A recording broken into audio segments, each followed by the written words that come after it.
Shabbat Shalom, and welcome back to the Way of Truth through Torah. And this is our part 2 of Vayetze, which is what, guys? We went. Oh, not everybody at one time, please. I can't stand it. You are too loud. And he went out. So, and it's talking about Yaakov, and he's going where? Haran. Back to Haran to get who? Wow. A wife. So But he gets to. he gets 2 for the price of 2. He gets 2 for the price of 4. Well, he does get 4 for the price of 2. But guys, in part 1, he's already gone. He has served 20 years. And now, what is he getting ready to do? Go back. He's getting ready to go back home, which is what y'all told him. You're going to come back home. And y'all has told him here in the scriptures, come back home. Let's see. He said, return to the land of your fathers and to your relatives, and I am with you. So this is the same thing he told him at Mount Moriah when he left, and now he's saying, come back. It's time for you to come home. So we are in Genesis chapter 31, verse 17, and we don't have much to read in Genesis. And then we're going to hit Hosea 12, 13 through 14:9, and Hosea's got little bitty tiny chapters. Too bad I've got like 200 verses to reference it. I'm kidding. I'm kidding. Everybody just left. Okay, so now I'm here by myself. And then we're going into John. So, okay, let's get started in... That's where we went last night, wasn't it? Yeah. Good. We're going to go back there. We're going to revisit it. Okay. Today. Okay, here we go. In verse 16 of chapter 31, and we are on page 33 of the scriptures. And Mark, would you like a scriptures? I thought you said you didn't have any. Check and see. I may have 2 on the very bottom. Okay. There. Do you have a scriptures, Misty? I do. I Okay. just brought the sucker today because I was on with you this morning and I heard you saying something about the secret. So y'all will have one of each. So now You you'll have just share. 2. I thought do? You said you were out, yes. I know I've got to order because we're. And we got Justin one. We gave him Nick's. Was it? Oh, really? Well, we'll have. Nick hadn't gotten back for his. Okay. So now we get started, and Mark's got to break into his Bible. It's got a big, thick plastic cover. But we are getting started in chapter 31, verse. I'm going to reread verse 16 because Yaakov has just called his 2 wives, Leah and Rachel, and he's telling them, it's time for us to go back. Your father believes that I'm taking from him instead of blessing him now. And so it's time for us to get out of here. It's time for us to go home. And not only that, but Yah has told him, come home. And what do? When Yah says, come, we come. When he says go, we go. When he speaks our name, we say, what? Here I am, Yah. Talk to me. Okay, so he named me. We should have sung that song. So we've been singing to wake up because we had so much food, Maria. It was good. Okay, verse 16. For all the wealth which Elohim has taken from our father are ours and our children's. Now then, do whatever Elohim has told you. And guys, listen, I wasn't going to go here, but I'm going to go here briefly. Adam and Eve, this is the job of a wife, okay? When you look at the armor of Yah, it covers the face of a man. You got an armor on the front. What covers your backside? Wow. Your wife. You work as a team. She is your helpmeet. She's the one that you can echo things off of, and she gives you back good advice. It makes a wonderful partnership. But guys, listen to what they told Yaakov here. Do whatever Elohim has told you. So they are backing him in what he is about to do. They're saying, whatever Elohim's telling you, you do, because it is wise. But he was wise enough to counsel his wives. Okay? So it's a two-way street, guys. Are y'all hearing me? Yeah. Okay? You can't just go barrel. If he had walked up there and said, get on the camel, we're out of here. Do you think they'd have gone, oh, yippee-ki-yay, we're with you? No. They would have said, wait a minute. We haven't even told Dad bye.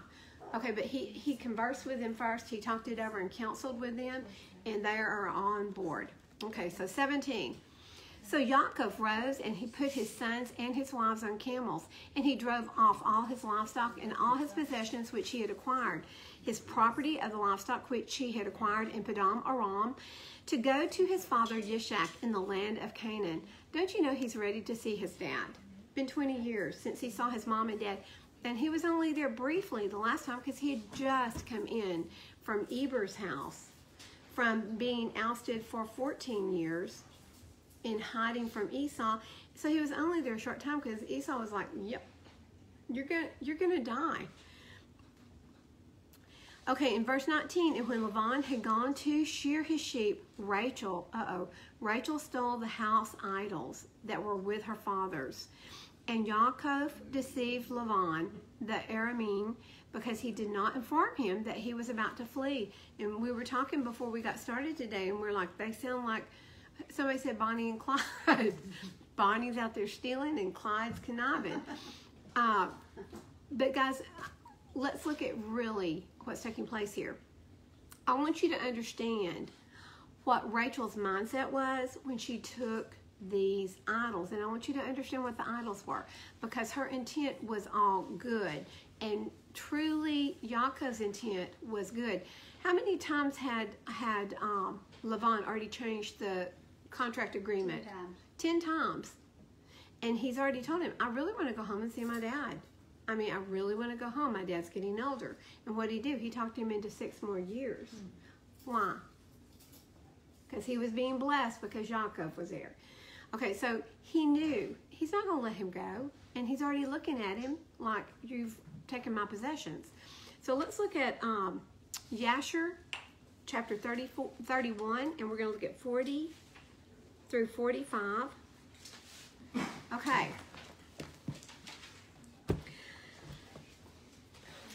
Are y'all ready? He's like, I can't read these words. It's okay. First time I went through it, I was like,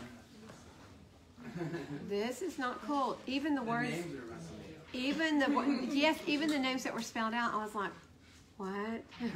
Who's Yaakov? Okay, in verse 40, and Rachel stole her father's images, and she took them and she concealed them upon the camel upon which she sat, and she went on. And this is the manner of the images. In taking a man, okay, we're fixing to describe to you what these idols were, okay? Are you ready? And I apologize, and if there's children watching, they don't need to hear this. Okay. This is the manner of the images. In taking a man who is the firstborn and slaying him, taking his hair off his head, and taking salt and salting the head and anointing it with oil. Then taking a small tablet of copper or a tablet of gold and writing the name upon it and placing the tablet under his tongue and taking the head with the tablet under the tongue and putting it inside the house. And then you light up lights before it and bow down to it. So they're taking a firstborn, which gets what? The firstborn blessing. They cut his head off. They shave him. They salt him down, I guess, to dry out all of the... Yeah, it would, yep. And then they take a copper scroll and they write the name. I don't know what the name would be, but I can tell you what name it wouldn't be. It would not be Yahweh, and it would not be Yeshua. Those are 2 names I can tell you it's not going to be. So, no wonder you were lost. No, I'm kidding. Mark's like, I can't find this anywhere. There's no Yasher in this stinking book. Hey, this is a faulty book. It's missing Yasher. Okay, so do you see what she took? And I want you to see what they use this for. Okay, so they would light lights in front of it. They would bow down to it. And at the time when they bow down to it, it speaks to them in all matters that they ask of it through the power of the name which is written in it. Guys, this has got to be like Samael, like one of the demonic names that we're really not supposed to talk about it. Yeah, it's probably one of the fallen angels, Azazel, but whatever name was written on it, this is demonic. There's nothing godly about this. So this is very demonic. They would bow down to it. They would ask it questions. And what's spooky is it would answer them. And some of them in the figures of men and of gold and silver and go to them in times known to them. And the figures receive the influence of the stars. The fallen stars, guys. This would be the fallen stars. Enoch tells us that the stars are angels, right? If these are stars influencing these images, they're fallen. And the thing is, we must see here, the enemy can do things like this. Absolutely. And we don't realize that. We think it's from Yah. No. Yes. It's the fallen angel. I mean, you're right. No. Yes. So we have to be very careful. I see why she did that. Yes. See, you see where I'm going. And tell them future things. And in this manner were the images which Rachel stole from her father. Listen. And Rachel stole these images which were her father's in order that Laban might not know through them where Yaakov had gone. She was trying to protect her husband and her sister and But what did he know anyway? Because he knows he's going to his home sacred land of where his father 44. Go to, well, and listen, if he's got a huge herd, how many of you have worked on a ranch? You got a huge herd barreling down one direction. Dust gonna kick Not just the dust, you got a trail because I think it's 3 days before he realizes he's gone. But and I'm going to go ahead and keep going for just a second. And Laban came home and he asked concerning Yaakov and his household, and he was not to be found. And Laban sought for his images to know where Yaakov had gone and could not find them. And he went to some other images. She didn't get all of them. She should have, but she didn't. And he inquired of them, and they told him that Yaakov had fled from him to his fathers to the land of Canaan. So he may not have known the route to home because he's never been to Canaan. He's never been to Yishak's home. So he didn't know the route. But obviously these images were able to tell him the route. You ever heard of how the Jesuits came to be? No. Something very similar. Really? Well, we've got a Jesuit in the Catholic Church right now. In the. Are you in chapter 40 or 44? We're in It's on page 436. 436? It's 31. In Yasher, we were in chapter 31 and verse 40, verse 40 through 45. And Valerie said it's on 436. Mine's different. So the founder of the Jesuit order was a Spaniard, and he was pretty much in the great, like, feeling depressed and stressed, and is when he saw to the skull in the cave. And that's when he started the Jesuit order, pretty much. Really? Yeah.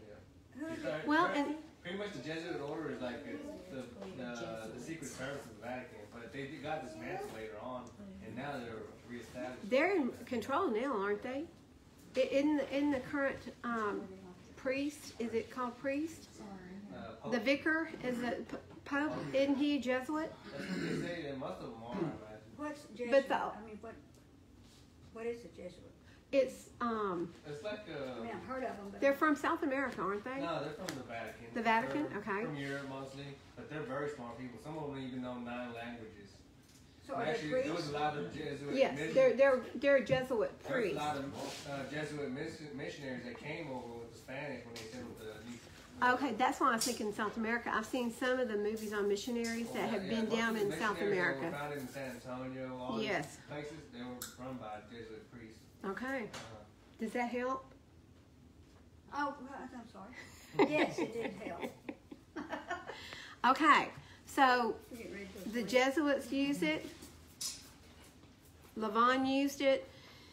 Okay, so here we go. I'm looking for that. 46. Okay, we're in chapter 31 of the Scriptures Bible, and we're at verse 19. Oh, just go back there. And when Laban had gone to shear his sheep, Rachel stole the house idols that were her father's, and Yaakov deceived Laban the Aramean, because he did not inform him that he was about to flee.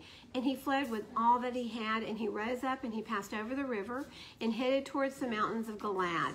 And on the 3rd day, Laban was told that Yaakov had fled. So Yaakov has 3 days that he's gotten ahead of him. And Mark, we are on page 33. Oh, wow, you're fast. You're back on this too. can also go to Genesis on your separate. That's what I'm doing. I'm using the Bible. Yeah, there is also Genesis in your Sefer. He's like, okay, and Sefer or Sefer, it only means book. It's a divine book. So Et Sefer is divine.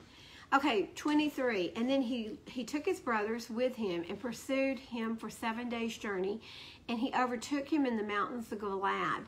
But in a dream by night, Elohim came to Laban the Aramean and said to him, guard yourself that you do not speak to Yaakov either good or bad. Then Laban overtook Yaakov. Now Yaakov had pitched his tent in the mountains, and Laban with his brothers pitched in the mountains of Gilead. And Laban said to Yaakov, what have you done, that you have deceived me and driven my daughters off like captives, taken with the sword? Why did you flee secretly and deceive me and not inform me? And I would have sent you away with joy and songs, with tambourine and lyre. I bet. Mr. Rule Changer, he's like, we would have thrown you a party. And Yaakov's probably like, would you have turned the lights out? I don't trust him. So y'all weren't here, but when he gave away at Yaakov's wedding, he turned the lights out and gave him Leah. And that's why Yaakov didn't know that he married the wrong gal. Cross-eyed. Yeah. I'm pretty sure she was covered it from head to toe too. Yeah. He couldn't touch his cross-eyed. We've got so much ad-libbing going on. Okay, 28. And you did not allow me to kiss my sons and my daughters, and now you have been foolish to do this.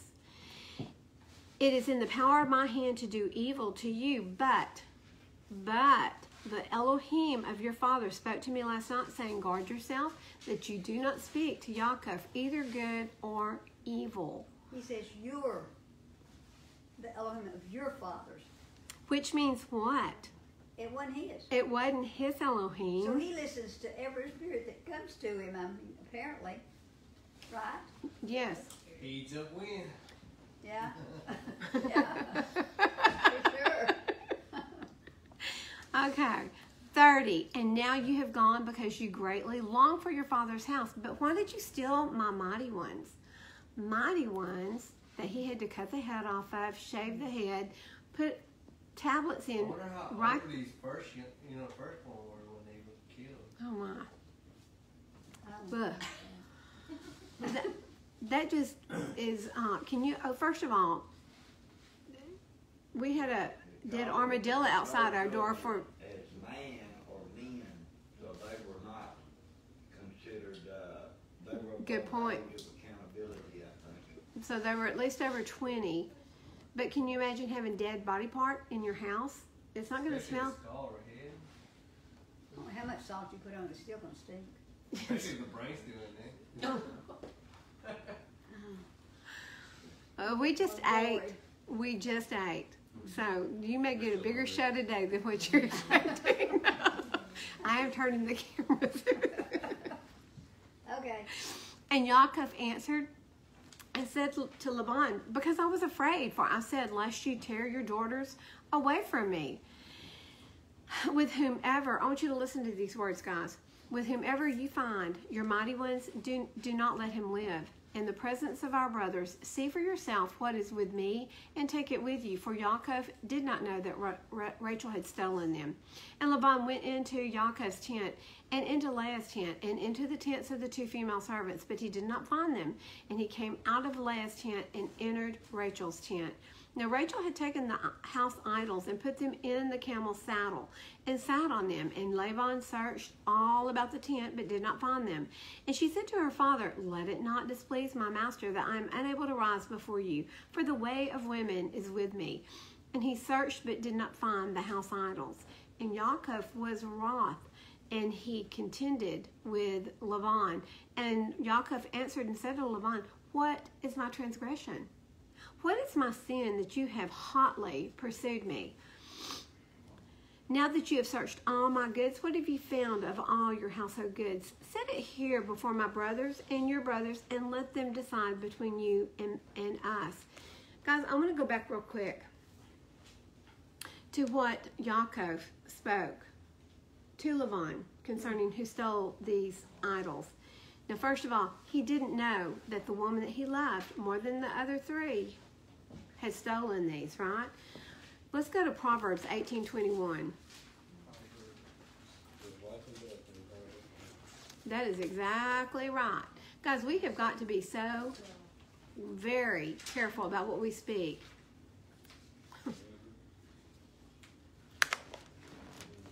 It's on 746. So it's on page What chapter? 746, 18:21. And you're going to want, guys, you're going to want to remember where this verse is. Death and life are in the power of the tongue, and those loving it eat its fruit. Guys, listen. What did Yaakov speak over Rachel? Death. May they not live.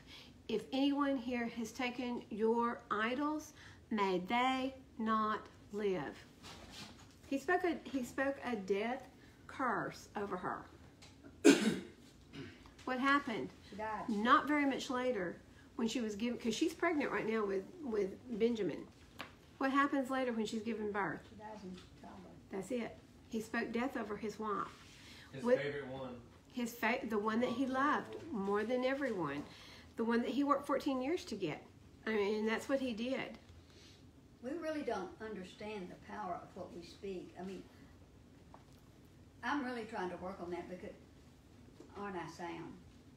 On the way over here, she corrected me on something. You know, we have to be correct. I want to be corrected because it is important what we speak.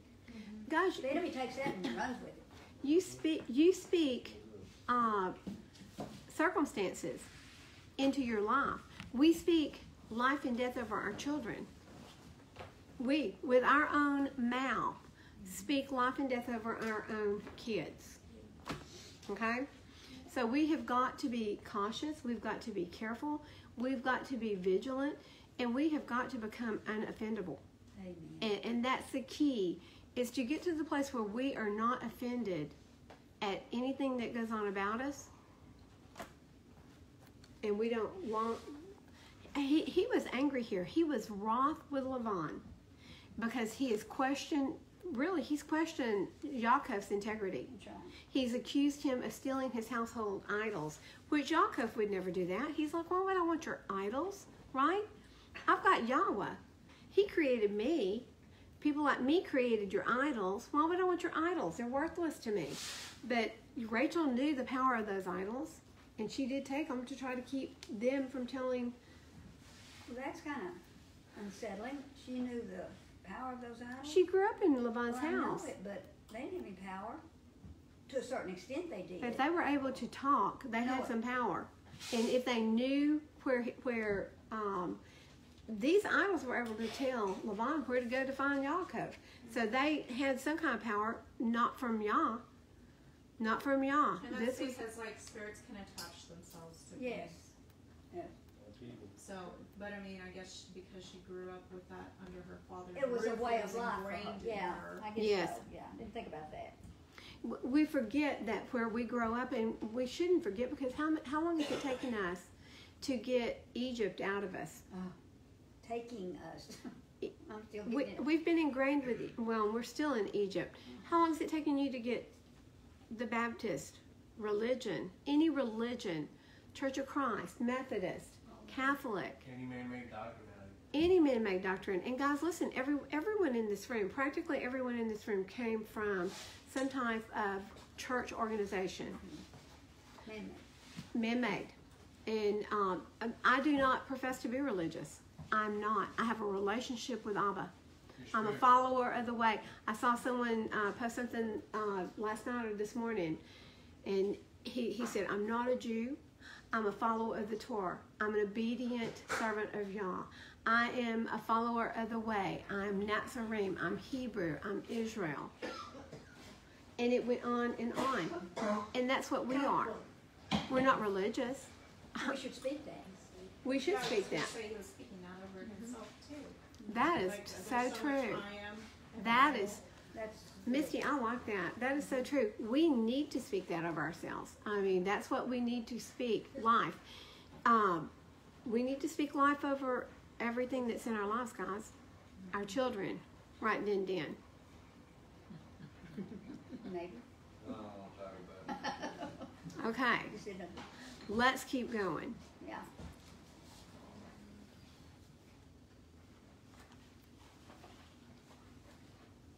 Okay, so we're in chapter 31, verse 38.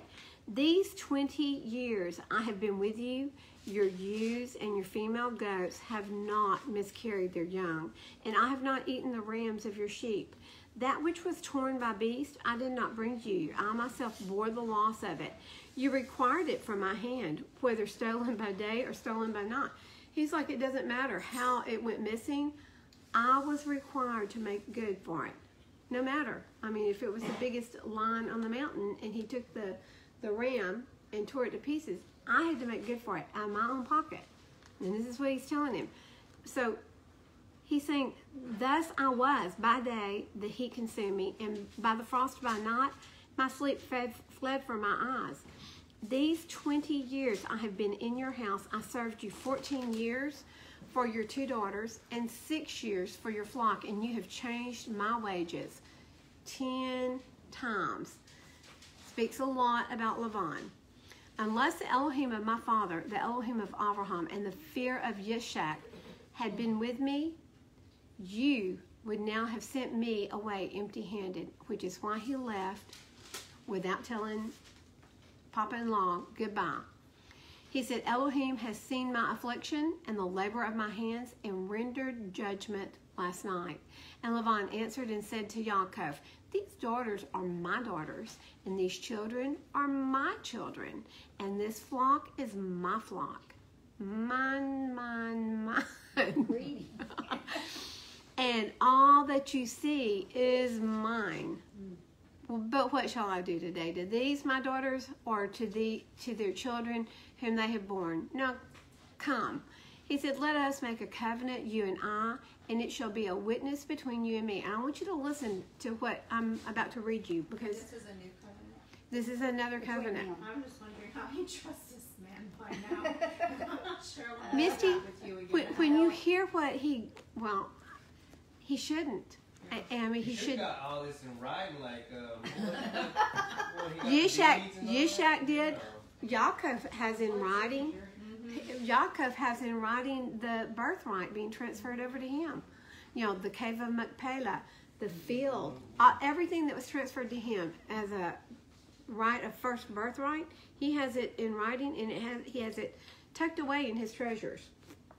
You would Okay. think he would get that in writing. Yeah, he should have learned from Daddy, eh? Uh-huh. Now come, let us make a covenant, you and I, and it will be witness between you and me. So we're going to have a witness over this. So Yaakov took a stone and he set it up as a standing column. Ma'am? Notary public. And Yaakov said to his brothers, gather stones. And they took stones and made a heap, and they ate there on the heap. So they're making a covenant. They're sealing it with what? Anytime you see a covenant made, what do they usually seal it with, Ballard? Food and salt. Yeah. So you eat to seal a covenant, and the salt is another sign and seal that is everlasting. Preserves It preserves it. And Laban called it Yager Sahuduta, but Yaakov called it Galed, You know what that means? a witness heap. Heap of testimony. Hmm. A heap of testimony. So witness heap or a heap of testimony, but these rocks are the witnesses. Because listen, unless someone comes along and moves this pile of rocks, it's still going to be there. So let me ask you this, and I'm hazy on what the meaning, why they used the salt. Is it that they mixed it with sand, or what is it they did with the salt? What does salt When they do? created a covenant. Okay, what does salt do? It's preserve something. I was fixing to get you on that. But hold on. From what I heard, there was a combining of your salt with mine or something like that, and they pour it together, and when you're able to determine the separation of my ground That can be from part yours, of it. My- Yours from mine. Yes. Then the covenant can be So broken. How could you do that if it's... You can't. Right. So it's a forever covenant, but salt preserves, it brings flavor, But I know that they and the also mixing use of the that. salt cannot be separated unless I've got pink salt and you got white salt, and still you can separate it because they're still white and pink mixed together. So you're Yeah, right. it'd be a one It'd be accord. very tedious. to try It to- would be, Yeah, let's just put a few grains in there. So listen, they've sealed the covenant probably with salt because most meals had salt included as a salt covenant. And Lavan called it, well, we already talked about that, and Lavan said, this heap is a witness between you and me today.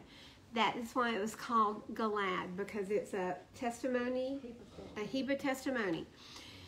Also, Mitzpah, because he said, let Yahweh watch between you and me when we are out of each other's sight. Guys, listen, he's going to be speaking, he's going to be speaking words over himself that have power of life and death. He said, if you afflict my daughters, or if you take other wives beside my daughters, although no man is with us, see, Elohim is witness between you and me.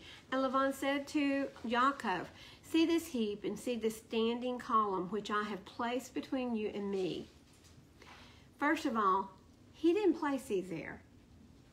Yaakov just had his man gather the stones, and Yaakov placed the standing stone. So Lavan didn't do this.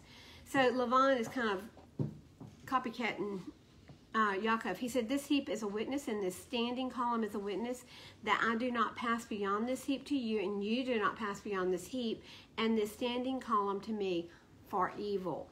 So he's like, you can come back home, but if you're coming home with the intent of hurting anyone, you can't pass by this column. The Elohim of Abraham, the Elohim of Nahor, and the Elohim of your father rightly rule between us. Okay, have you ever heard of anyone using the Elohim of Nahor? First of all, Terach was a builder and erector of idols. Nahor followed his father. This is why their house had idols. So he's using two different gods here. He's using Yah and he's using idols. So he said, the Elohim of Nahor and the Elohim of their father rightly rule between us. And Yaakov swore by the fear of his father Yishak. And Yaakov slaughtered a slaughtering on the mountain and called his brothers to eat bread. And they ate bread and spent the night on the mountain. And Lavan rose early in the morning and kissed his sons and kissed his daughters and blessed them. And Lavan left and returned to his place. I'm going to go ahead and read these next two sentences, but then we're going to Yasher because I want you to see. Okay, right now, Yaakov is 30, he's 97 years old. Right now. He's on his way back home. He is 97 years old. Okay, 32:1. And Yaakov went on his way, and the messengers of Elohim met him. And when Yaakov saw them, he said, this is the camp of Elohim. And he called the name of that place Mahanayim, which means two camps. It means two separate camps. Okay, now we're going to go to the book of Yasher.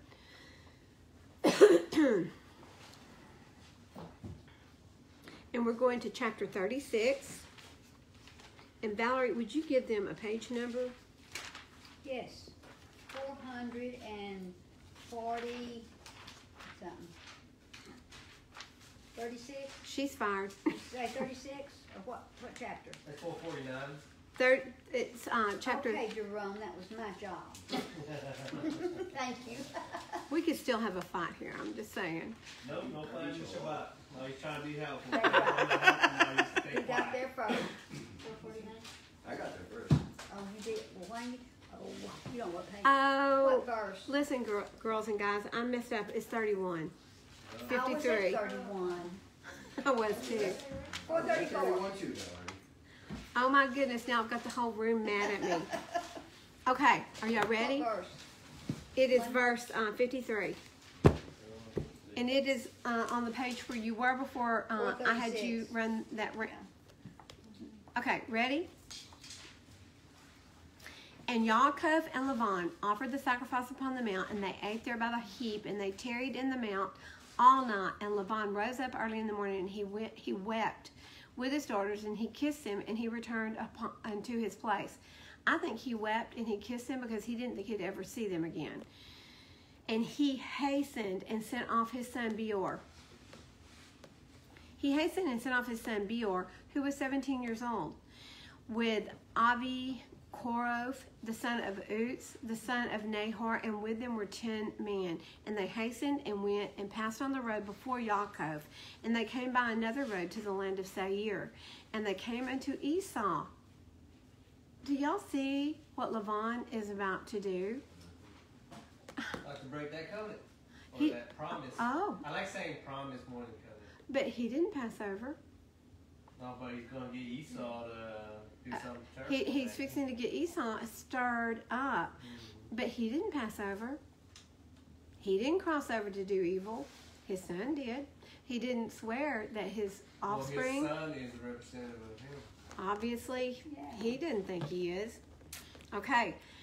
And they came unto Esau and said unto him, Thus says your brother and relative, your mother's brother Laban, the son of Bethuel, saying, Have you heard what Yaakov, your brother, has done unto me, who first came to me naked and bare? Why did he come naked and bare? Guys, why did he go to Laban without He anything? gave everything to, what did he Esau say? robbed him. Esau sent his son Eliphaz along with 10 of Eliphaz's He uncles, gave and they robbed everything that Yaakov had. So he came naked and bare Well, did he because really of rob him? He Esau. kind of gave it to him, didn't he? Well, they were going to kill him. So he Yeah, said they yeah. were going to kill him and take it anyway. Yeah. So he went ahead and gave it to them to spare his life. Good idea.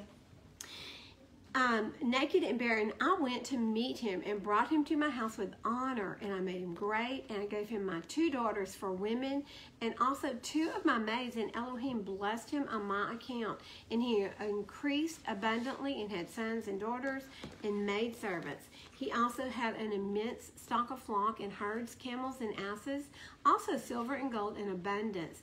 And when he saw that his wealth increased, he left me while I went in to shear my sheep, and he rose and fled in secrecy.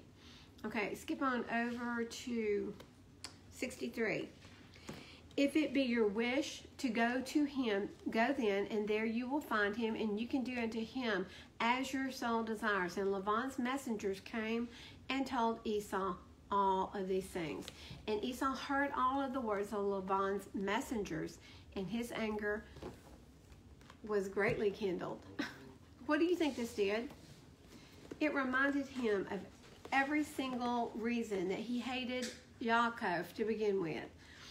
Esau heard all these words, and his anger was greatly kindled against Yaakov, and he remembered his hatred, and his anger burned within him. And Esau hastened and took his children and servants and souls of his household, being 60 men, and he went and assembled all the children of Seir, the Chori,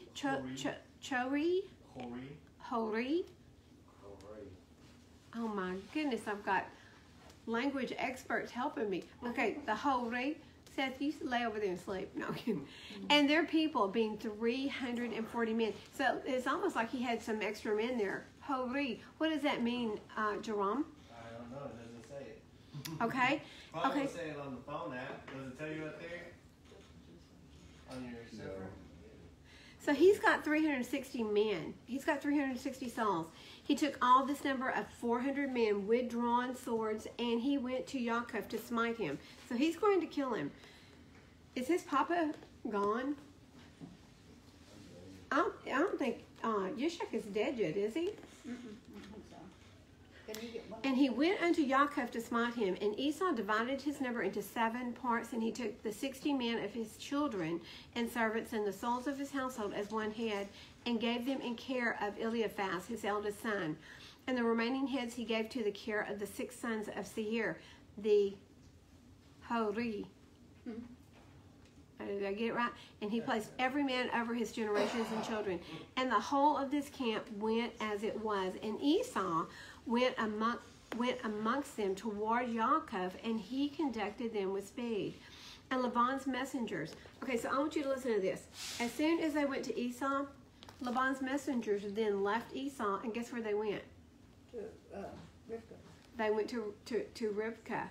They went to Rebekah. So the messengers departed from Esau and went to the land And of that's his sister. Canaan.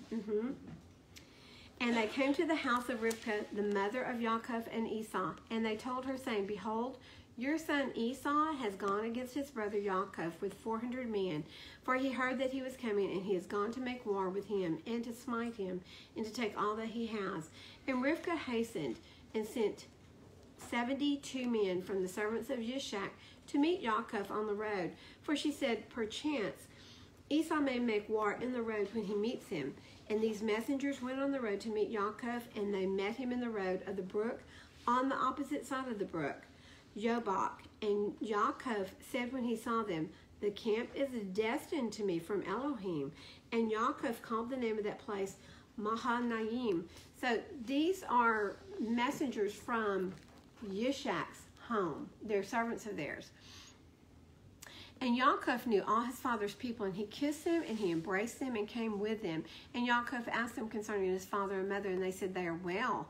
And these messengers said unto Yaakov, Rivkah your mother has sent us to you, saying, I have heard, my son, that your brother Esau has gone forth against you on the road with men from the children of Seir, the Hori. And therefore, my son, hearken to my voice, and see with your counsel what you will do. And when he comes up to you, supplicate him. Do not speak rashly to him, and give him a present from what you possess and from what Elohim has favored you with. What is she saying? Make peace with him. That's it. When he comes up, be humble. I mean, that's how he was when his nephew was trying to do it too. Yes. He supplicated him. He sure did. Why did Laban go and tell her? I mean, Laban didn't, but his messengers did. So I think the messengers, I think these messengers loved Yaakov. I really do. I think they loved Yaakov. I think they loved Rachel and Leah and the maidservants. I think these had been part of their family. But look how God uses situations like that to forewarn people. Find favor, guys, wherever you are. Have favor with the people there, okay? Find favor. Be friends with them. You be humble and you be humble and you help. peaceful spirit. That's it. You be Offendable. You be unoffendable. And that's hard this day and time. I mean, it really is. You want to do it. You don't want to let somebody get you in that offended frame of mind. It's hard, but it's possible. It is possible. Nothing is impossible. We have to work on it, don't we? I mean, even the Every day. apostles and Hamashiach were a perfect example. You know, I mean, even though Peter did strike somebody, or Kepha did strike somebody with a sword, but he told him, hey, you live by the sword, you will die by the sword. That's right. Got chill out, man. And then he fixed that ear, didn't he? Right. He didn't knock that ear off. So, Hori means cave dweller, or troglodyte. And Means Hori, it could be also an original Edomite. Edomite. So they're kinsmen. Possible. Interesting. Well, from what you're saying, they're cave dwellers, possible Edomites. Uh-huh. That is interesting. So these are some of his fellow friends. And when he asks you concerning your affairs, conceal nothing from him. Perhaps he may turn from his anger against you, and you will thereby save your soul. You and all belonging to you, for it is your duty to honor him, for he is your elder brother. This is a mother. Such wisdom in mothers, you She sons. sounds a lot wiser than when she was trying to dress them up in furs and stuff, you know. Well, but she was trying to preserve what she had already heard from Abraham, Shem, and I think Eber. That was another way to, to get around all that, There would have I think been. she did take it into her own hands. She did help him deceive. She sure did. Okay, but she's reminding him, he is your elder brother. Be kind to him, be honest with him. And when Yaakov heard the words of his mother, which the messengers had spoken to him, Yaakov lifted up his voice and wept bitterly, and did as his mother then commanded him. Sweet. Because why? He was honoring his mother. Honored her. He honored her. Okay. And he probably wanted to go and just fight him, but I wanted to keep reading, but okay. I know. I'm going to tell you something, guys. If y'all have never read the book of Yasher, you need to read it. you have got to read it, because there are some of the most incredible fights and battles. And so we finished Genesis, but we're fixing to... Mark's like, yes. Now we get to go to Hosea. He's like, what? Mo? Okay, so turn to, in Hosea, we're going to Hosea 12.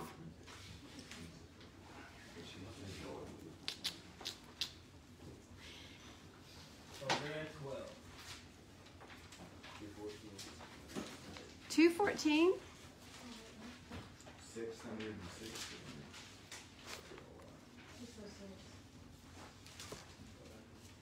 It's between Amos and Daniel. It's page 606.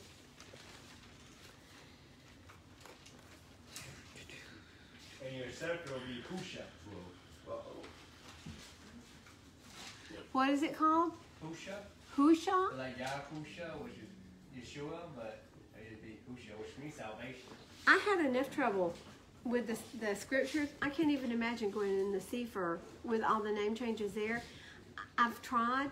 I'm going to get to the place where I can do that because I really love the Sefer too. Okay, and we're in 12, and I was on the wrong page. Okay, so 12, we're starting in verse 13. And actually, we're going to start just a little bit past where we stopped earlier.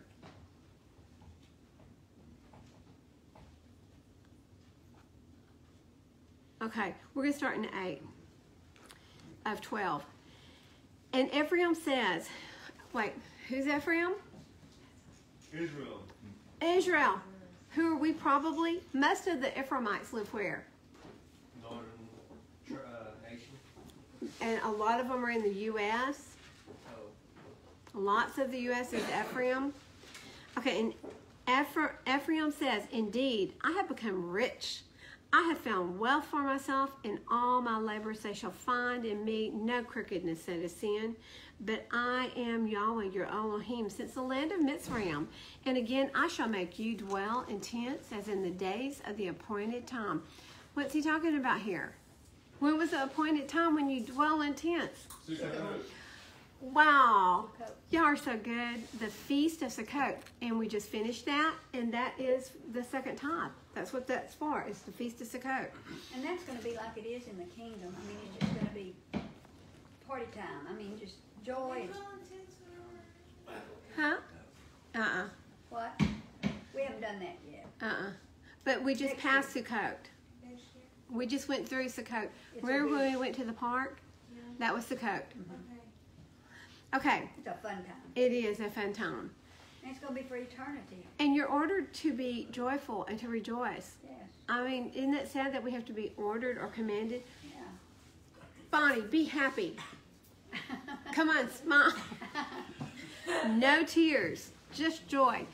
Okay, in 10, and I have spoken to the prophets and have increased visions, and through the prophets I have parables. Is Gilead wicked? Certainly they have been false. In Gilgal they have slaughtered bulls, and their slaughter places are as heaps on a plowed field. And when Yaakov fled to the country of Aram, here we go, Israel served for a wife, and for a wife he kept watch. And by a prophet Yahweh brought Israel out of Mitzrayim, and by a prophet he was watched over. Which prophet was that, guys? Moses. It was Moses. Okay, what's interesting on, forget if I don't say it.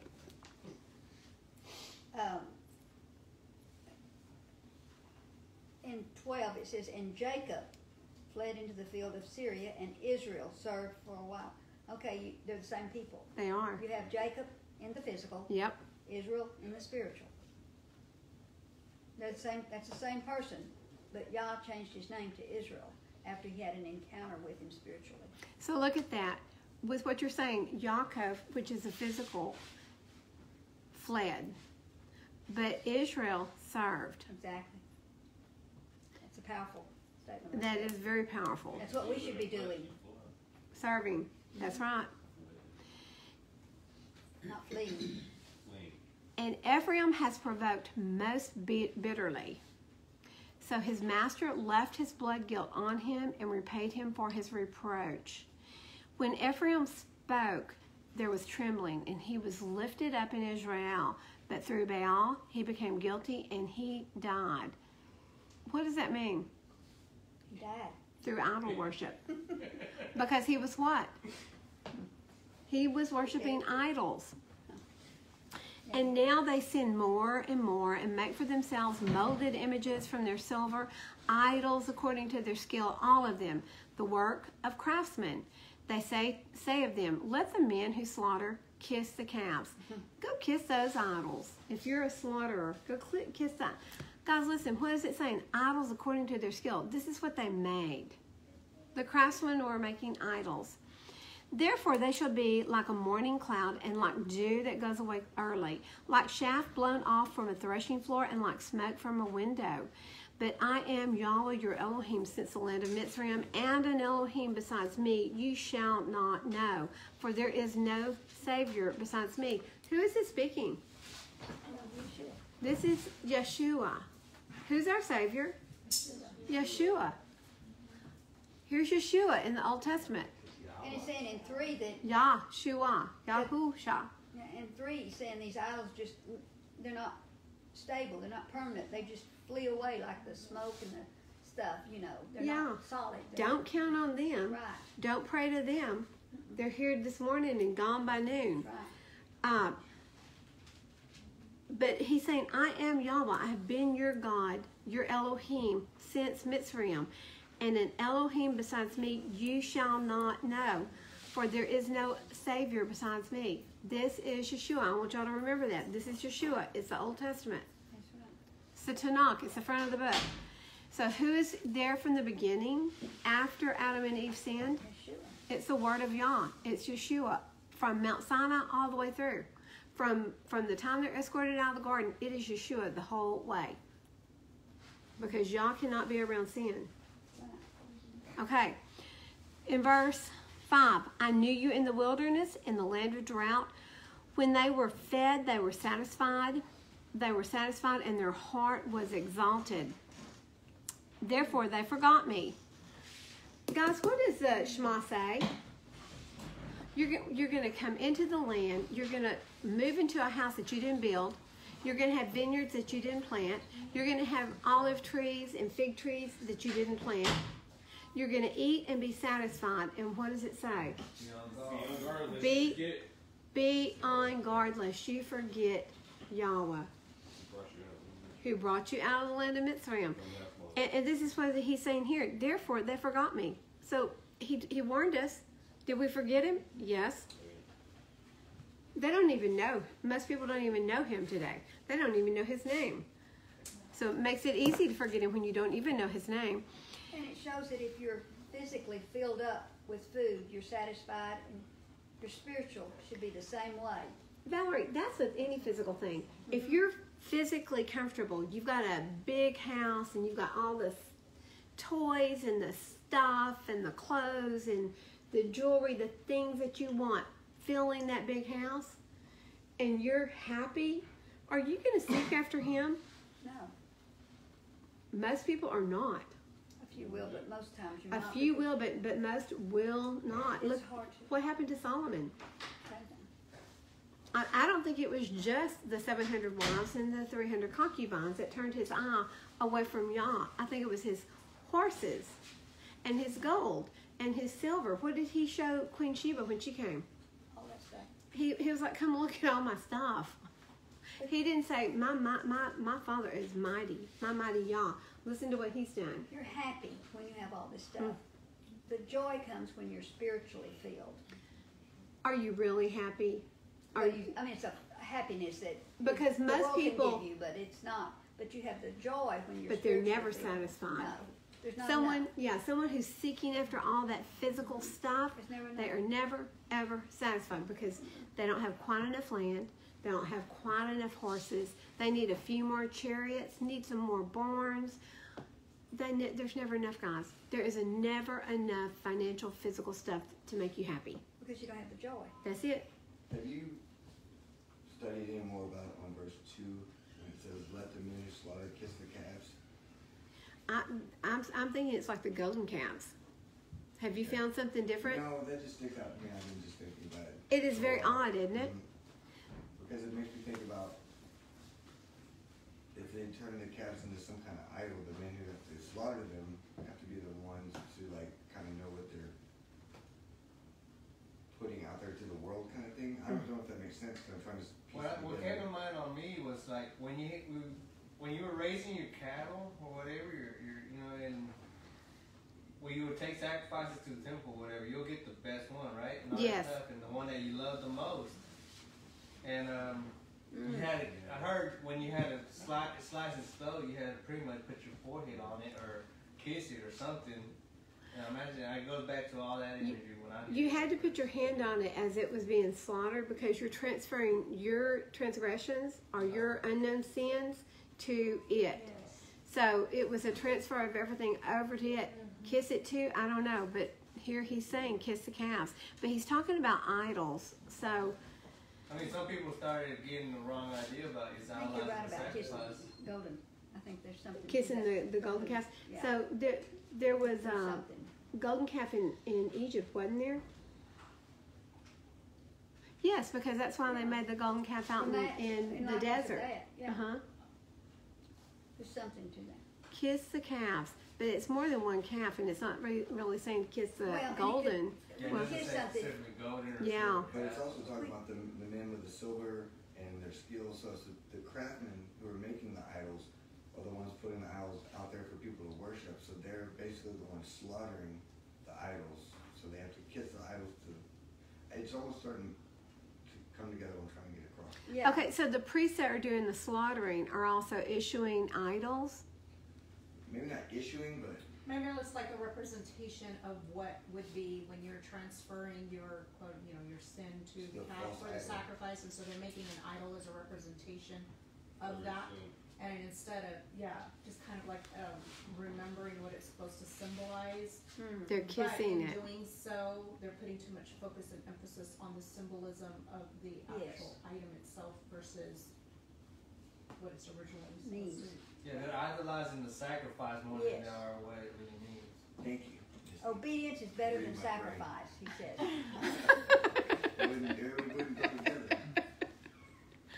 That Okay, makes sense. so that does make sense. Okay, thank you, Misty, and all that with the baby asleep in your lap. I'm amazed. Okay, therefore they shall be like a morning cloud. And I already said that they're gone. Just past verse 4. Are we in Hosea? Okay. Page 606. I don't know where I am. Over here. I don't know where I am or what my name is. Okay, we're on page 606, chapter 13, and we are now starting verse 5. Gotcha. Okay, no, we just passed verse 6. Y'all went way back on me, didn't you? Okay, so when they were fed, they were satisfied. And that's what we were talking about, that the Shema is talking about in Deuteronomy. That when we get fat and sassy and happy, we forget y'all. So I'm become like a lion to them, like a leopard. I watch by the way. What does a lion want to do? He wants to devour. And so does, wants to pounce on you. So does a leopard. Just kind of watches, doesn't it? Kind of. They pounce. Both of them are I know they pouncers. pounce, but they're more of a. Watch by the way. Okay, like a bear robbed of her young, I attack them and rip open the enclosure of their heart. And there I devour them like a lion, a wild beast, tear them apart. You have destroyed yourself, O Yisrael, but your help is in me. Okay, Tim. I'm going to the first book of Adam and Eve, chapter 3, verse 1 through 2. So Tim is reading the first book of Adam and Eve. Is it pretty good? I finished it last night. It's so good that he couldn't put it down. Have you I'm read still waiting for a copy. Oi! Oi!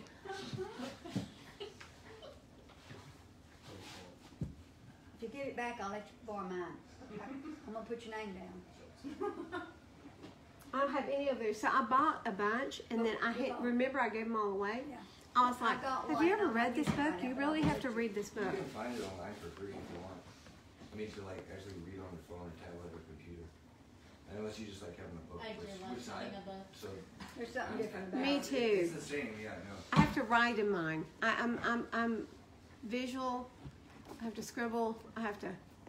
Okay, Elohim said to Adam, I have ordained on this earth days and years, and you and your descendants shall live and walk in them until the days and years are fulfilled, when I shall send the word that created you, and against which you have transgressed. You have destroyed yourselves. How did we destroy ourselves? We transgressed against what?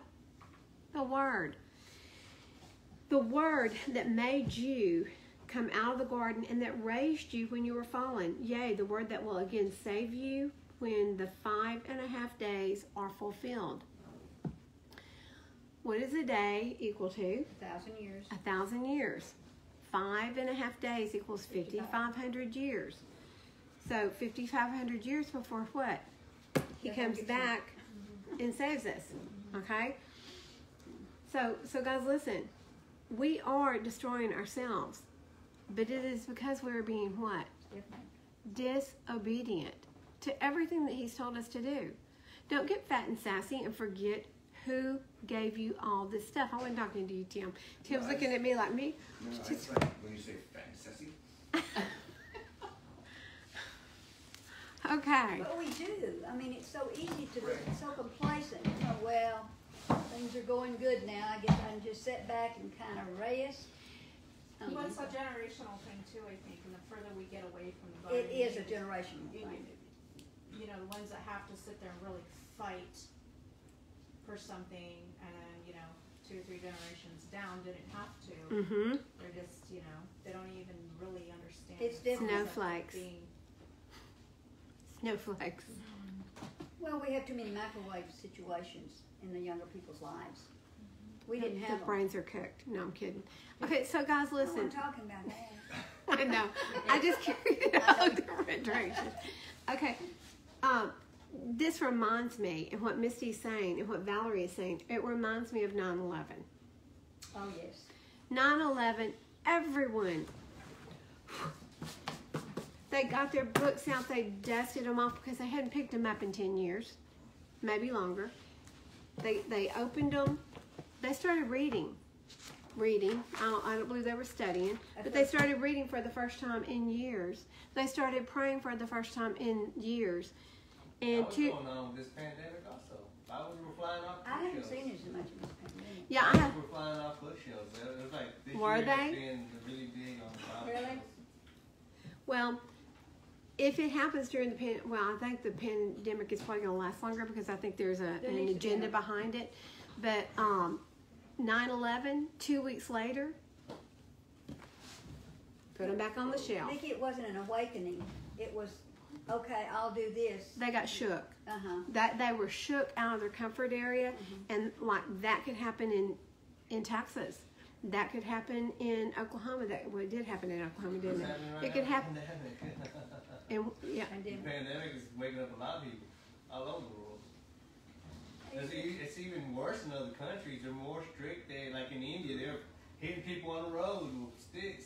And they're out caught, you know, guys, big quarantine deal. people are fed up with them telling you to go home and lock up because look at France and look at Germany. The people are rising up in the streets and they're saying you're not going to lock us down again. And I'm not calling for that. I'm not. But I have seen too many companies shut their door and they will never open again because of what this government has done. They ran a test on an island off of North Carolina with Marines or Navy personnel. Quarantined half of them. I mean, strict. Mask inside, outside, didn't matter where you were. You had to wash your hands. You had to distance. The other half, no parameters. They could do whatever they wanted. If they wanted to, you know, walk shoulder to shoulder and talk and cough on each other, it didn't matter. They went past 2 weeks, and the group that had been Really quarantined, there were 51 of those that were sick, and out of the ones that didn't quarantine, didn't wash their hands, didn't do anything, 21. So this pandemic is a farce. It is a virus, but even the CDC came out and they said the number of deaths is not 200,000. It's more like 10,000. Now, where is it right now? I do not know. I don't know, because that was not that long ago. But they are using this to shut and muzzle us up. Yep. And guys, listen, very soon you're going to see a financial reset, and this world will never look the same. And I'm not making a prophecy here. Germany has already said it. France has already said it. They're saying it. They're speaking it. We're going to have a reset. It's not going to work quite as well in the United States if Trump is president. He can't be in office for this to work in the U.S. because that means that your currency will become And that's why the worth media's what it's pushing, worth. That's why the media is pushing that 5 and 1. Well, who owns the media? There's 6 corporations that own every media outlet in the United States. Guys, we are not supposed to be ignorant and stupid. If you're in this class, you're already studying the Word. And I don't want to get political, but we have got to be wise, and we have got to be prepared, and you've got to know that if indeed the wrong person ends up in office, it's going to become very dark. Yep. It's going to be very dark. We've already got a split, because I think that no matter who ends up there, somebody's going to be mad. Yes. Still going to be split? Oh, that's why I just agreed with you. I think that no matter who ends up in office, I believe there will be a split, because it's very sad where this country has come to. But And Biden just wants to do a lot of things that most people don't agree with, you know. Right. Gun confiscation is one of the biggest ones. That's like you don't raise minimum wage $15 an hour. But, that's good, All right, but everything else is gonna cover up the tip. well, no, Teddy, it won't skyrocket because businesses have already been shut. They've already shut their doors, and so when they raise the minimum to 15, and you've got a lot of people working at 10 and 12, they will shut their doors too, or they will send them home, and then the unemployment will go back up. We've had unemployment. What did Obama say? You'll never see it below 6%. Blah, blah, blah. And what did we get it down to? 3. Oh, you'll never have manufacturing come back. What happened? They're back. All I'm going to say is everything that we've seen happen in this country that has been for the good of the people is going to go out the door. And communism is standing at the door waiting for the departure. And when that's gone, they will come in. And this is not good. And this is not a... We open the door. But listen to me. What we have to remember, and what I will say is that if this happens, it is Yah's will. Listen, he gives people over to their hearts, doesn't he? Where's your heart? And it just turned dark here. Did y'all see that? All I know is I'm going to give Caesar what belongs Pay no to attention Caesar to the and lot what that- belongs to y'all. Look at me. Belongs to y'all. Hmm? All I know is I'm going to give what belongs to Caesar, to Caesar, and what belongs to y'all, to y'all. There you go. So what we will do is we will do exactly what we're supposed to do as citizens. We will pay our taxes. We will pay for the Obamacare, which will obviously come back. We will do everything that they tell us to do until we have no more money, and then we'll shut our doors. We will raise our voices to them, and also to have our voices heard, Money won't be no good. Money. Listen, guys, if they go to a digital currency, we just got so far off track. If they go to live streamers, listen, if you're trying to call in on Messenger, I don't answer those, so don't waste your time. If we go to a digital currency, if you're not doing what Uncle Sam tells you to do, or Uncle, I don't know, what's a good German name? If you don't do what they're telling you to do, they can stop your income. They can shut off your card buying. That you can't go to the so that this is another portion of let's shut them down and muzzle them. But all I'm going to say is, Yah is in control, and it will mean that he has allowed this to happen. Because listen, if this nation doesn't come under judgment, I don't know what nation will. 60 million plus little babies dead. If that alone doesn't get us into judgment, and that's not even counting the child pornography and the slave trades that we've got going on, and I'm not talking about slaves, I'm talking about sex trade with all the kids that we've stolen, and we're corrupt. This country's corrupt. Well, we definitely have to have the courage and the wisdom to know how to, give a message of hope and give a message of justice and everything too. Because if we just stand back and let everything go to get worse, then it's not what y'all has intended for us. He wants us to be his laborers. He wants us to be his servants. And that's what we do. That's exactly what we will do. I will fight and back and pray for this president up to the point that they say it's done. And at that point, I will start praying for the new man. I'm going to be nice. I'll start praying for him. I will. Because that's what we're called to do, is to pray for our leaders. What we need to do is get strong now. Each one of us, get your relationship with him so that whatever we go through, we're going to be strong enough to weather it. Especially we go through some harsh tribulations and persecutions. And he will take care of us if we're his. Guys, listen, anybody who believes that abortion is wrong, and if you believe that Jesus Christ, and I'm using that word because it's the way it's written in this terrorist. In English. Yeah. That Jesus Christ came, he died, and he rose again from the dead. If you believe those two things, you're already on the terrorist watch list. Okay? So, you want to know which direction it will go? Let that be a small guide for you. So, when Valerie says, we need to be right with y'all, you need to get down on your knees, we need to be prayed up, and we need to be ready no matter what happens. Okay? So, this is bondage. Out of this, what's that song that we just sang a while ago, Seth? Fly away. Fly away. Oh, fly away. Oh, glory. Oh, glory. So guys, listen. Let's get back to our study.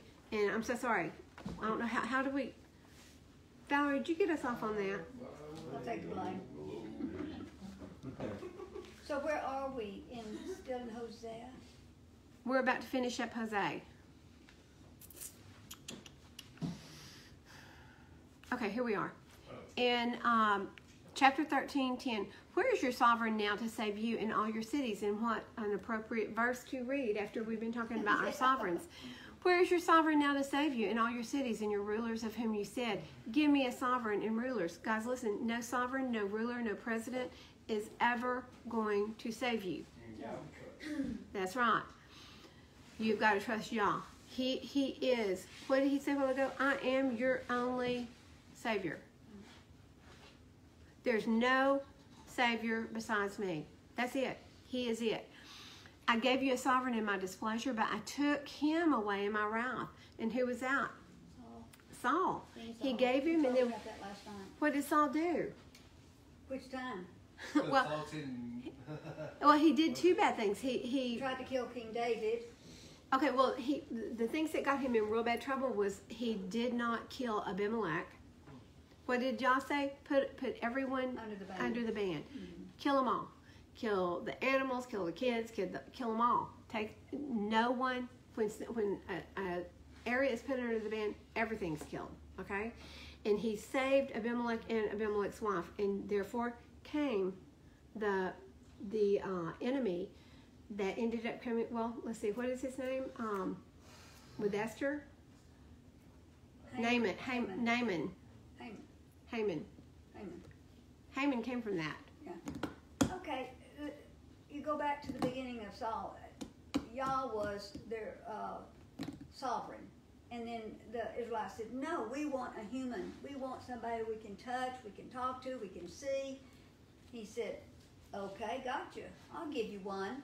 He was tall, he was stately looking, he was everything.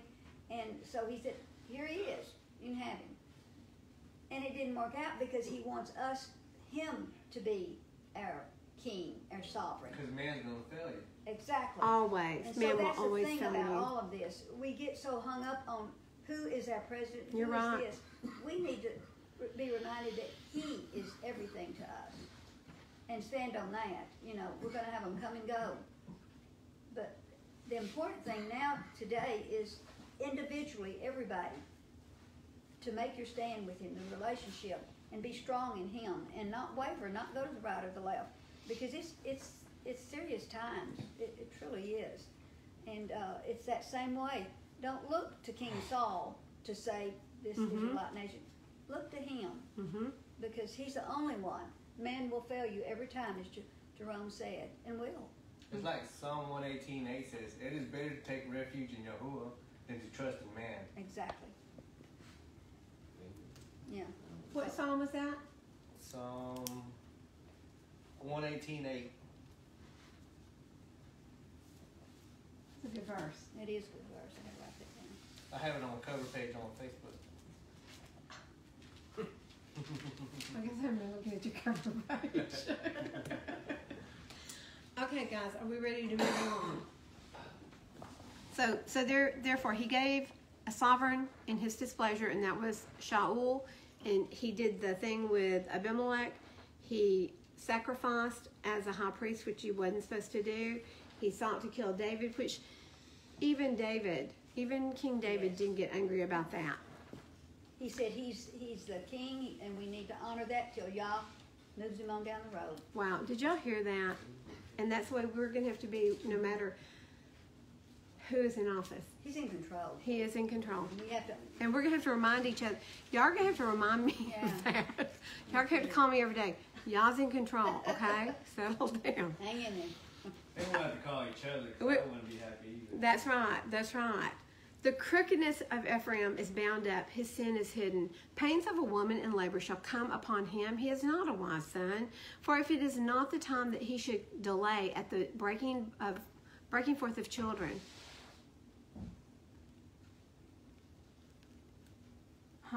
From the power of Sheol I ransom them. From death I redeem them. Where is your plague, O death? Where is your destruction, O Sheol? Repentance hidden from my eyes. Teshuvah is available. Ask for it, guys. Ask for forgiveness. Though he bears fruit amongst his brothers, an east wind comes, a wind from Yahweh comes up from the wilderness, and it dries up his fountain, and his spring becomes dry, and it plunders a treasure of all desirable objects. Shomron is held guilty, for she has rebelled against her Elohim. Shomron represents what? The northern tribe. Israel, the house of Israel. They fall by the sword. Their infants are dashed in pieces, and their pregnant women ripped open. That would be horrible. Chapter 14, O Israel, return to Yahweh, your Elohim, for you have stumbled by your crookedness. Take words with you and return to Yahweh. Say to him, take away all crookedness and accept what is good, and we render the bulls of our lips, which is, we render praise. What is the sacrifice of our lips? It's praise, it's worship. So that would be the bulls of our lips. Verbal offering. Asher does not save us. We do not ride on horses, nor ever again do we say to the work of our hands, our mighty ones, for the fatherless finds compassion in you. I shall heal their backsliding. I shall love them spontaneously, for my displeasure has turned away from him. What is backsliding? Going back to your original sin. Okay, are you still saved? No. Okay. Do you have a verse to support that? You do? No, I don't. Yes, you do. Or off the top of my head. John 15. Okay. Stay in me and I stay in you. That's it. Okay. John 15:4. Stay in me and I stay in you. As the branch is unable to bear fruit of itself unless it stays in the vine, so neither you unless you stay in me. I am the vine and you're the branches. He who stays in me, which means that you have the ability to leave him. He doesn't kick us out. He doesn't kick you out, but you leave him. That's right. He said, he who stays in me and I in him, because if you're staying in him, he's going to be in you. He bears much fruit, because without me, you are able to do naught. If anyone does not stay in me, he is thrown away. Not saved. He's thrown away as a branch and dries up, and they, the messengers, when they come to gather all the stubble, they gather them and throw them into the fire, and they are burned. If you stay in me and my words, what is the word? Yeshua. What was the word that John was referencing? Was it the back of the book or the front? It's the front. That's the only thing that existed.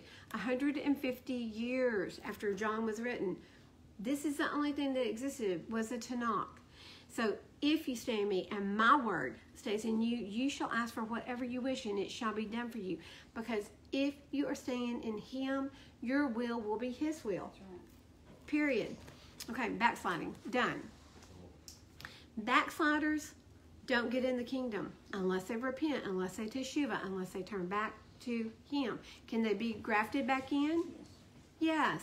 It's a little bit harder to get back there. Yes, it is. It is hard to get back there, but it is possible, and I think it happens more today than it has in the past. I shall, and I'm in verse 5, I shall be like the dew to Israel. He shall blossom like the lily and strike out his roots like Lebanon. Have y'all ever seen pictures of Lebanon? From northern Israel, when you're looking over into I've Lebanon, seen pictures of Baalbek, Lebanon. That was pretty neat. it was what? Baalbek, Lebanon? I don't know what that is. Baalbek, it's another city in Lebanon. Oh, is it? What did it look like? It was a pretty nice place, and it also had some ruins that looked like way out of normal, like what's possible to construct with human hands. Because they had blocks that were like 900 tons that they were moving around. Wow. Back in ancient times, I'm talking about. And they were claiming they were Romans who built them, but I doubt it. Giants. Okay, so in northern Israel, when you're looking across the border into Lebanon, it's just beautiful white mountain range. It's just beautiful. To me, it is. His branches shall spread, and his splendor shall be like an olive tree, and his fragrance like Lebanon. And what is the fragrance of Lebanon? Cedars, the cedar trees. Those who dwell under his shadow shall return, and they shall revive like grain, and blossom like the vine, and become as fragrant as the wine of Lebanon. Have you ever been in a grapevine field? A grapevine, it's not a field. A grapevine orchard or grove. Have you ever been? Vineyard. A vineyard. Texas doesn't have any of those. Oh my goodness. Backyard grapes. Backyard grapes. Have y'all ever been out there and They had in smell? Central Texas, right? I can Yeah. smell them. You can? No, She's in Texas. No. they were. It's because she's in Texas. They're not in East Texas. I think they're in Central Texas. I've been in grape patches. Okay. Have you been? Mustang grapes don't count. No, I'm They don't kidding. They don't smell and But I smell them. I can smell the Can you? grapes. I love it. Oh, well, Valerie can't smell her grapes. What more has Ephraim to do with idols? It is I who answer and look after him. I am the green cypress tree. Your fruit comes from me. Okay, listen to, I want you to listen. Hello. Everybody, look at me, listen.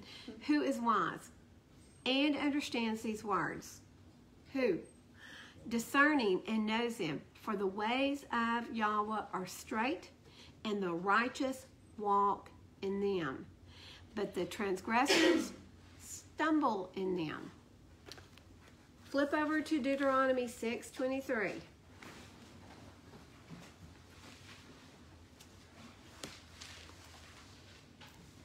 We stumble in them because it goes against our brain. That's right. We stumble in them because he is the rock that we end up stumbling over if we are not walking righteously. I mean, this whole study is so amazing. In 23 of 6 on page 193, I think. And he brought us out from there to bring us in, to give us the land of which he swore to our fathers. And Yahweh commanded us to do all. Did he say some? A few? One or two? All of these laws. To fear Yahweh, our Elohim, for our good always. To keep us alive as it is today.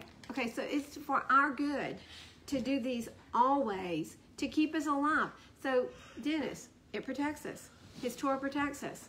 It blesses us. It blesses us and it changes us. It is the path that we take to turn into an image of Yeshua. If you're going to imitate him, you better be walking these commands, these right rulings and statutes. You better be walking these out. And then lastly, 25, all of them. Attempting to do all of them as best as you can. And it is righteousness for us. We have got to do something to be righteous.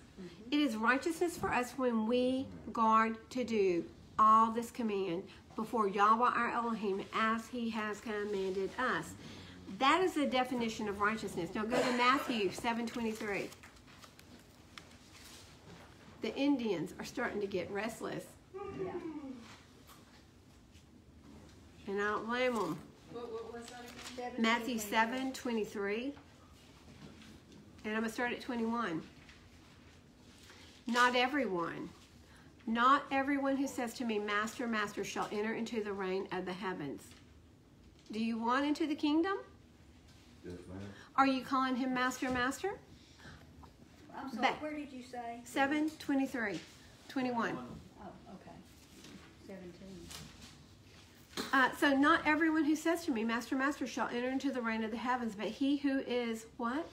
Doing the desire of the Father. What? The will of Did the you Father. say doing? Like as in, wait, hold a minute. Hold on, that's works. Huh? Oh, says that. Oh, so now that it's worked, says that. Okay, he who is doing the desire of my Father in the heavens. What did we just hear the desire of the Father is? His commandments. Obey him. To walk righteously in his commandments. What happens to the transgressors? They stumble in them. So over here, guys, not everyone who says to me, Master, Master, shall enter into the reign of the heavens, but he who is doing and obeying and guarding the desire of my Father in the heavens. Many shall say to me in that day, Master, Master, have we not prophesied in your name? Whose name are they prophesying in? Because most people don't know his name. Jesus. It's not Yeshua. That's the name of Jesus. If there is power in his name, It is. if there's power in his name, you better know what his name is. Master, Master, have we not prophesied in your name? Most of the people who prophesy are prophesying in the name of who? Jesus. Jesus. And cast out demons in your name. Have we not done that? Mm-hmm. So listen, you can cast out demons. You can cast out demons. But whose name are you doing it in? Because obviously these people have cast out demons in the name that was not Yeshua's, and they've done many mighty works in your name. And then I shall declare to them, I never knew you. Listen, I never knew you. Depart from me, you who work lawlessness. What is lawlessness? Not having Disobeying the the Torah. No Torah. What does it say up here? He who is doing the desire of my Father. What is his desire? That you walk in righteousness. Okay, look at Isaiah 128. Valerie, would you look up Isaiah 128? And Sam, would you look up Psalms 119, 157?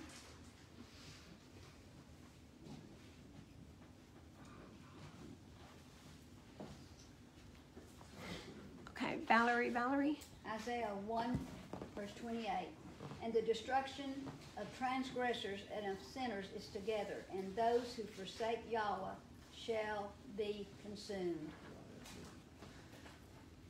Okay, so what is a transgressor? Not obeying the Torah. Not obeying a Torah. What's a sinner? Not obeying the Torah. By ignorance. Okay, so listen to me. Those who are rebelliously going against the commandments, and those who are doing it because they just never took the time to learn what the commandments are, both of them are going to what, Valerie? Consumed. They're going to be consumed. Bye. Won't be seeing you later, because once you're consumed, you are out of here. You're gone. Is there Okay. is there is there a difference in consummate or something from the people that do know the Torah and the people that don't? If you know the Torah and you're being rebellious, then that's a transgressor. Oh no. Oh, yeah. Oh, I thought you were going to... Oh, she is. Okay, my It is prosecutor. Turn around here. Gosh, why? I hate being on the TV. No, you're not. It's not TV. No, you're not. Okay, my persecutors and advisories are many, and are not turned. I have not turned aside from your witnesses. Wait, what am I supposed to read? 1957. That's what I read. Okay, so read it again. My persecutors and adversaries are many. I have Go not. through 160. Keep going. I have not turned aside from your witnesses. I saw tattered. Traitors. How you what? Traitors. I saw traitors and was grieved because they did not argue. Because they did not argue your words. Wait. Are you in the scriptures? I think. They did not. Okay. Are you there, Tim? No, ma'am. Okay. I'm there. I was trying to find it. Okay. Seth, would you read? Because I think we gotta look at your book because it's. What does yours say? My persecutors and adversaries are many. I have not turned aside from your witnesses. I saw traitors and was grieved because they did not guard your word. See how I have loved your orders, Yahweh. Revive me according to your loving commitment. The sum of your word is truth, and all your right rulings are forever. Okay, there you go. Instead of guard, it was like there was another word that she used. Argue. You said argue. I said guard. You say guard. It was my hearing. My apologies. I did not hear. I heard argue. So that was me. Okay, so guys, listen. Do you hear what Sam and Seth just read? Because they did not guard your word. See how I have loved your orders? Yahweh, revive me according to your loving commitment. The sum of your words is what? Truth. Truth. Who else is true? Yeshua. Yeshua. The ladder. The scriptures. The ladder of Jacob. What is the ladder of Jacob? Yeshua. It's Yeshua. Where does that ladder lead? To Yahweh. To Yahweh. To Yeshua. It is Yeshua and it leads to the heavens. Guys, listen. What is the path to the kingdom? And let's go ahead and before we go there, let's go to John. We're going to read John. We're going to John 1 and we're going to read 43 through 51.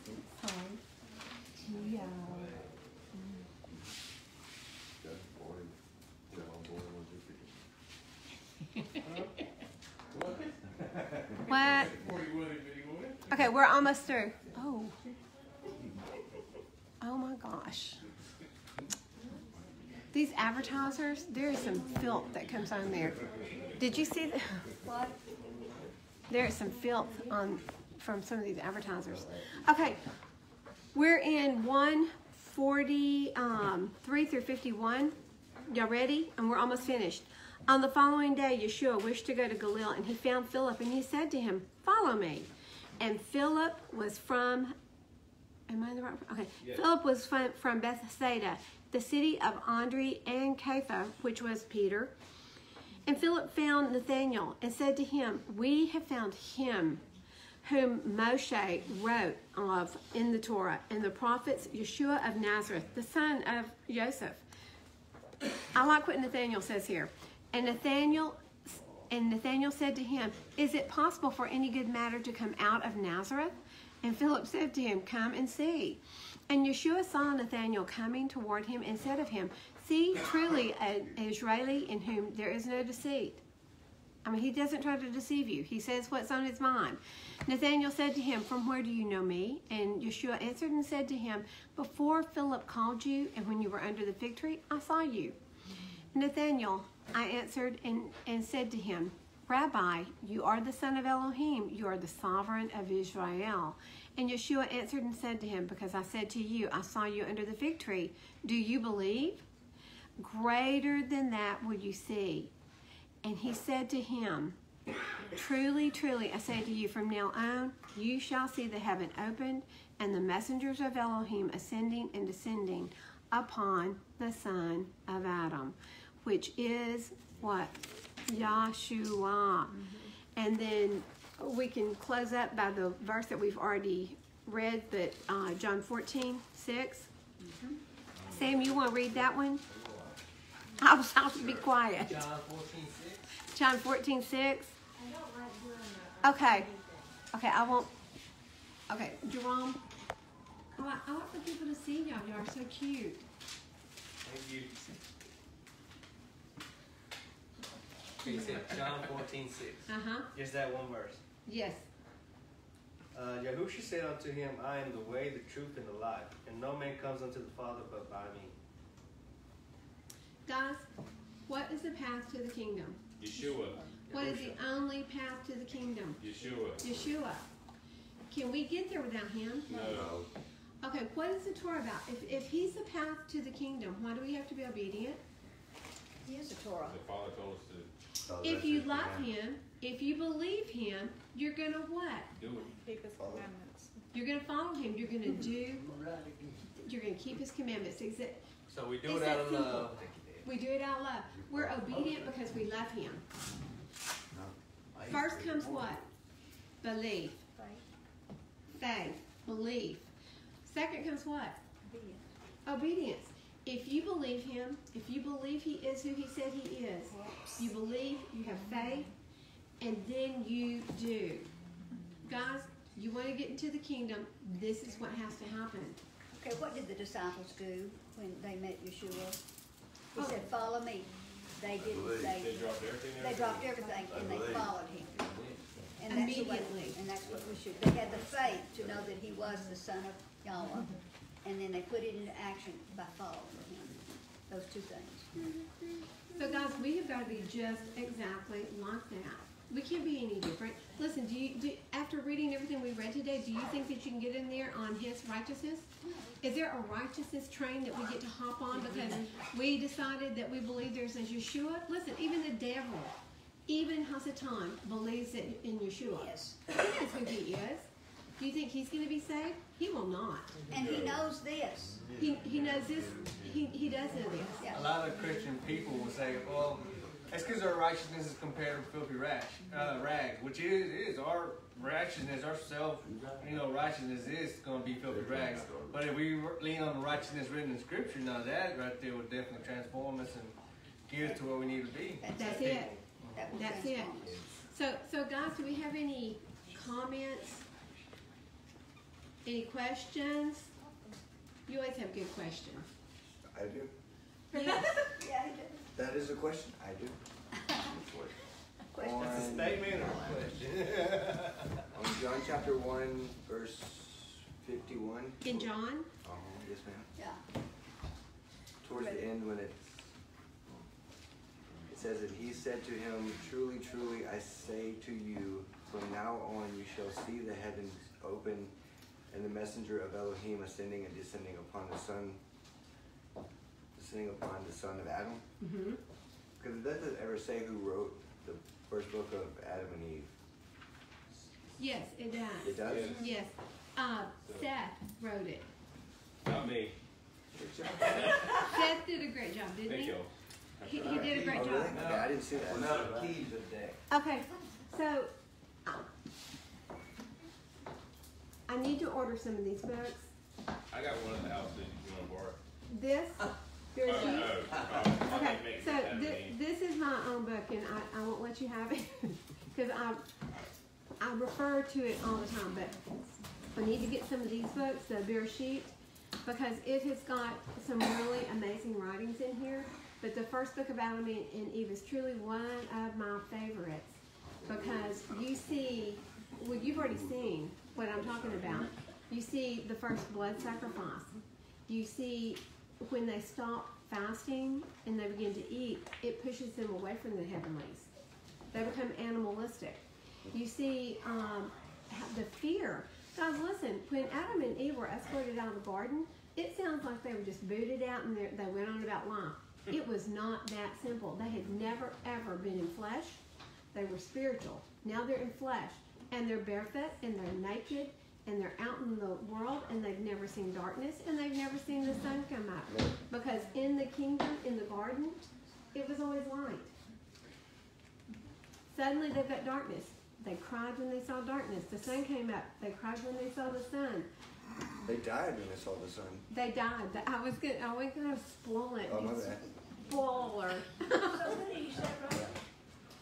Seth wrote it. The son of Adam and Eve. Oh, yeah. I told Valerie I thought they were such crybabies. Yeah, he did. We laughed and we joked about them being crybabies. They are. So guys, Everything. this does conclude the part 2 of our Torah portion today. And guys, isn't the word deep? Yes. Justin, are you okay? I got a migraine here that Okay, so I've given one person a migraine. Is anyone in here? no, it's not coming Like- from you. It's just I don't have any peppermint. Last night, well, I do. I think I've got some peppermint. Okay, good. Okay, so guys, we want to thank you for joining us. I'm also the director of an orphan project. We've got lots of orphanages out there. Call to let the needy smile.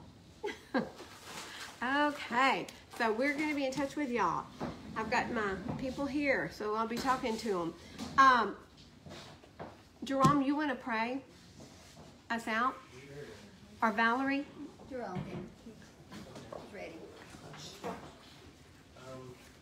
Abba Yahuwah, just thank you for another great Shabbat. Thank you for the fellowship we had today.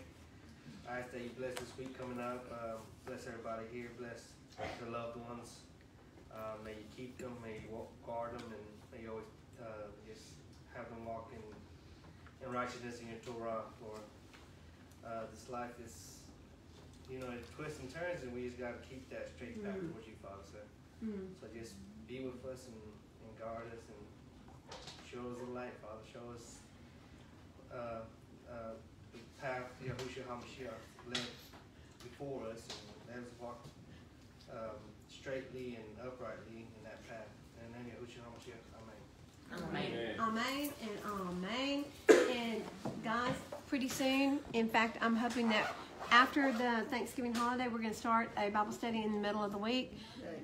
Look at your calendar, see if Wednesday's good. If Wednesday's good, we're going to do it on Wednesday. And that's good. It's kind of halfway between. We need some. I think and it gives me more time to prep rather than Mondays are immediately after Shabbat. So we will start a Bible study. And really, what do you think? Either the first book of Adam and Eve or Ezra is where I'd like to start. And once we do that, I'd like to get back in and finish the New Testament or the Brit Hadashah. The book of Adam and Eve. So I need to go ahead and get some Adam and Eve's ordered. How many in here do not have a book of Adam and Eve? 1, 2, 3, 4. 1, 2, 3. I can't count that high. 6, 7. Oh, wait a minute.